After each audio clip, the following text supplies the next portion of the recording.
Hello বন্ধুরা, কেমন আছেন? আশা করি ভালো আছেন। আজ আপনাদের দেখাবো আপনারা কি করলে আপনারা বিকাশে লোন পাবেন। মাত্র 3 থেকে 4টা জিনিস আপনারা ফলো করবেন, তাহলে আপনারা লোন পাবেন। প্রথমে আপনারা বিকাশ অ্যাপসে চলে যাবেন। বিকাশ অ্যাপসে সবসময় আপনারা বিকাশ অ্যাপসে 15 থেকে 20,000 টাকা লেনদেন করবেন, সেন্ড মানি করবেন, মোবাইল রিচার্জ করবেন, ক্যাশ আউট করবেন। 4 থেকে 5 মাস আপনারা চালিয়ে যাবেন, ভালো করে চালিয়ে যাবেন এবং সবসময় বিকাশ অ্যাকাউন্টে টাকা রাখবেন, লেনদেন করবেন। আমার ব্যবসায় এই জন্য আমি বেশি লেনদেন করেছি। আমার মাসে 2 লাখ 1.5 লাখ টাকার মতো আমি লেনদেন করি।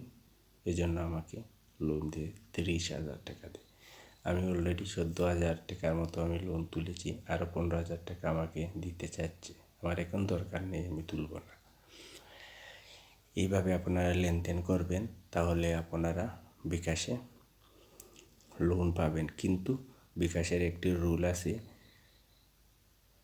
আপনারা লোন বিকাশ থেকে তুলে নিলে তাহলে আপনারা টাইমের আগে, একদিন আগে আপনার অ্যাকাউন্টে লোন যত মাসিক আসবে আপনারা সেই পরিমাণের অ্যামাউন্ট আপনারা রাখতে হবে বিকাশ অ্যাকাউন্টে। তাহলে এইভাবে আপনারা লেনদেন চালিয়ে গেলে আপনাদের এক সময় আমাকে 30,000 টাকা দিতেছে, এইভাবে আপনাদেরকে দিবে। কিন্তু লেনদেনটি আপনারা সঠিকভাবে করতে হবে। আর কোনো কিছু যদি জানার থাকে তাহলে কমেন্টে জানাবেন, আমি আপনাদের সুন্দরভাবে ভিডিওতে দেখিয়ে দেব। আমার চ্যানেলটি আবারও বলছি, আমার চ্যানেলটি সাবস্ক্রাইব করবেন, বেল বাটনটি অন করে রাখবেন, তাহলে আরও নতুন নতুন ভিডিও সবার আগে আপনাদের কাছে পৌঁছে যাবে। আরও একটি ভিডিওতে আমি বিকাশ সম্বন্ধে আরও কিছু